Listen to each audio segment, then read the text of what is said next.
I recall one time when I was watching a TV series. I think it's Netflix, might be Prime, I'm not sure, but it was a series about Merlin. It's called Merlin.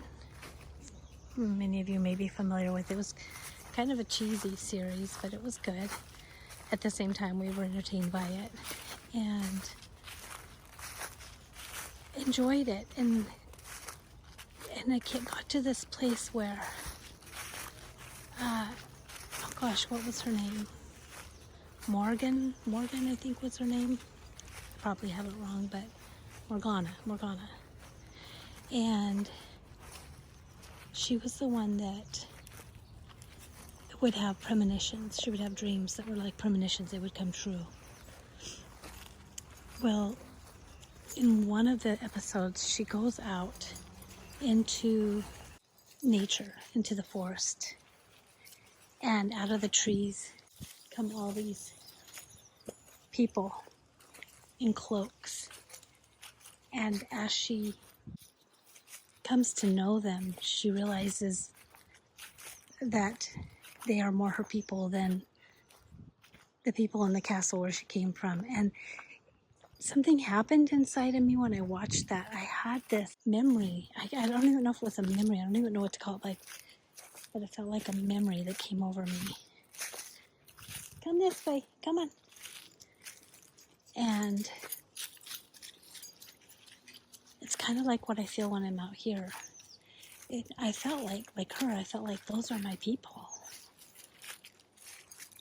And Merlin was one of the first series that we watched when we first left the church we'd been involved in for almost 18 years, and we hadn't seen Harry Potter, Lord of the Rings, anything like that.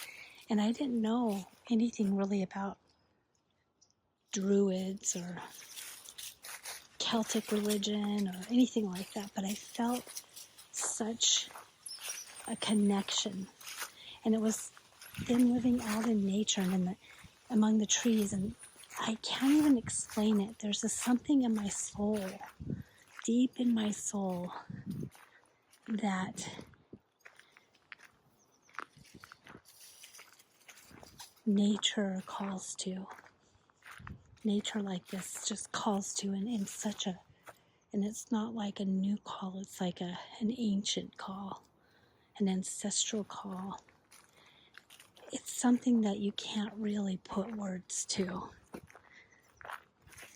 but it's there, and it's living and breathing almost deeper and more than anything in this reality that I live in. We're born into this world, and you're born with the family that you're born with, whether you picked it beforehand or not. We don't really have memory of any of that, but I was just taught, this is who God is, this is what God expects, this is who made the world, this is how the world was made, this is what is expected of you, this is how you escape everlasting torment. You just have certain teachings that from the beginning you're told, and you just come to say, okay. You don't realize that when you're a child, you don't question it a whole lot. You just believe that everybody believes like that because you're surrounded by people that believe that, and they're teaching you that, and that you're trusting to take care of you and teach you the truth. But there's something so much more primitive and deep than any of religion ever gave me. And religion gave me some beautiful things. Religion taught me a lot of beautiful lessons. But there's something, oh my gosh, so much more deeper. And it has to do with the connection with nature. But it's such a magical, beautiful, deep. It's so deep. It's so much deeper and much more enchanting and than anything. It's almost like when you're a kid and on Halloween, how enchanting Halloween was at least when we were children. Halloween was so enchanting. You go out at night when it's getting dark, and you'd have your school fairs, and there was that essence of magic. There were parts of it I didn't care for. I never have cared for, just making Halloween like it's just a place where all the darkest and ugliest, sick, sinister things creep out and try to harm others. I don't look at Halloween that way. I look at it more like a deep connection with where shadow and light dance, and where the shadow gets to shine, gets to be on the stage for a while. I don't know, and it's so magical. It's so magical. That's how it is when I think the Druid teaching, or the Druid history of the Druid, was probably where I connected the deepest with. But then I tried to look up some, local chapters of people that practice that today, and it wasn't the same as what I have in my memory, in my recall. It was more like religion, It was different. It was different than what I recall in my soul. What I recall in my soul was something very, very real and very connected. Like, it wasn't about rules, or it was just like about this magical connection with nature and the spirits. And anyhow,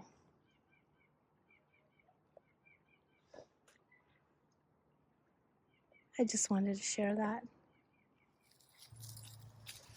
Everywhere we go now, you hear the noise of humanity.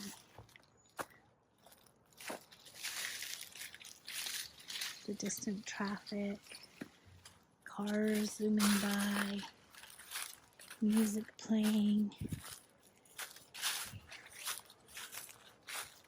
We so much need to be able to hear nature again. Come on, Minnie, let's go this way. I love that scene when come on, Lord of the Rings, when Gandalf is coming down the road and he's humming.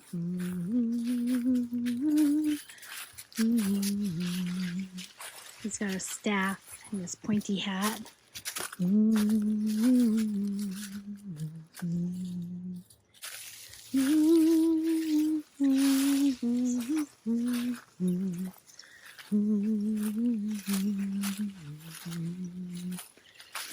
Oh, I love that.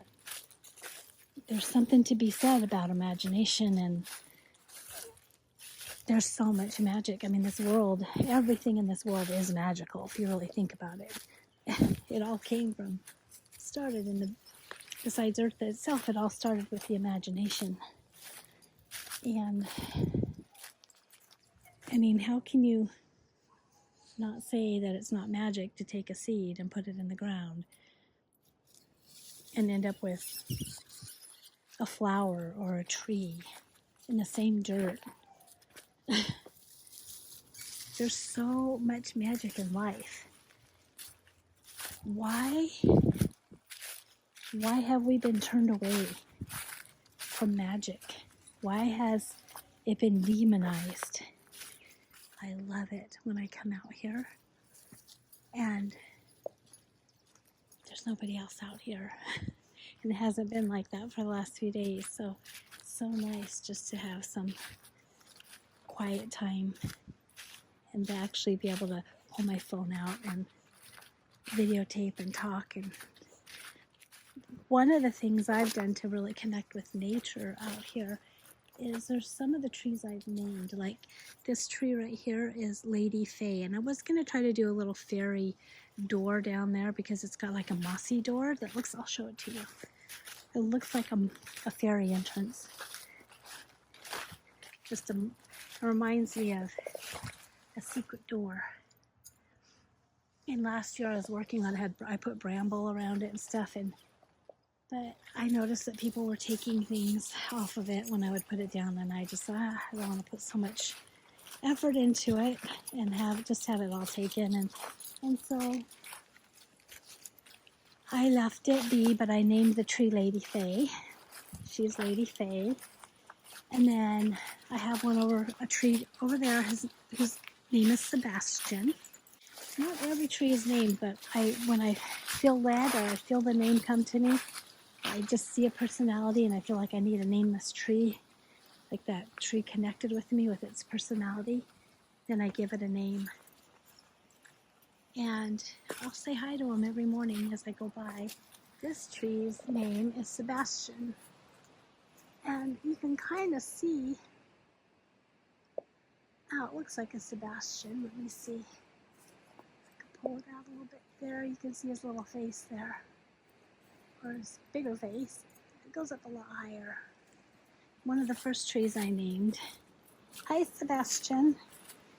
And then these two I'm pretty close to, but I haven't named them yet. But I gave a bunch of them a feather. I had a lot of feathers. I still do have a ton of feathers. So I kind of weaved, when I first moved out here, I came through and I found places where I could weave feathers in, and they gifted them with a little feather, or a large feather, turkey feathers mostly. The house that we lived in before, we had we got owl feathers and blue jays. Here we mostly just get turkey feathers. The birds aren't as prolific here. A lot of squirrels here though, which are fun. So I'll bring out some nuts and apples or different things for the squirrels sometimes. And those are just some of the ways that I connect with nature, connect with the area, and also once in a while we'll pick up trash. Today I saw like a black animal on that thing right there. And I know my husband has seen a mink, so I was going to ask him if the mink was black. I don't know if minks are black or not. But it was up on that thing and then it fell down into the water and swam away. But we'll see a little bit of wildlife. We see deer out here sometimes. Turkeys, squirrels, and hawks. Definitely get some hawks every once in a while. I do miss seeing the crows and the owls. Every once in a while we get an owl in our apartment complex area. You can hear it hooing, making its noise at night.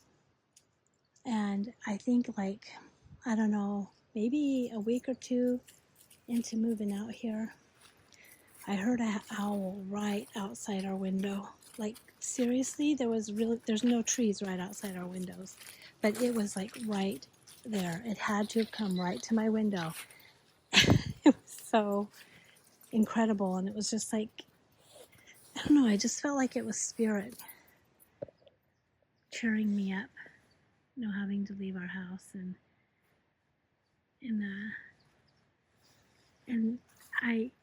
I've had some experiences with owls, so maybe in later videos I'll talk more about them, but I feel connected to the owl and to the crow, and so I've missed them because I don't hear them or see them as much out here as I did in my other place. But my other place I didn't have squirrels, so squirrels have been a fun animal to get to know and watch. And their behaviors are so adorable, and I understand now how Disney got the whole idea for, I think it's Pluto and the chipmunks. I know chipmunks aren't squirrels, but they're similar. And I can watch my dog with the squirrels. It's hilarious. And the squirrels just look like they're teasing them the whole time. But anyhow, so this tree here, this is Lady Elsa. We named her Lady Elsa. Isn't she beautiful? She's massive too. Look at the lighting, the color of the lighting right now. The sun's coming through on this side.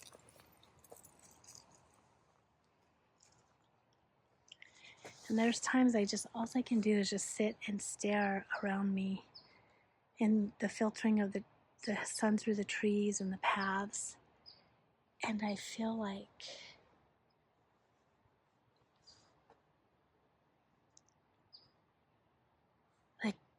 my soul is hungering for a home. I can't explain it, but it's hungering for a home. And I know that when I come out into nature, there's so much to learn. There's so much to connect to. There's so much peace and serenity and beauty out in nature. And I want to make it a part of my videos, a big part of it, because it means a lot to me. And hopefully it'll be a blessing to others. Lord Camelot.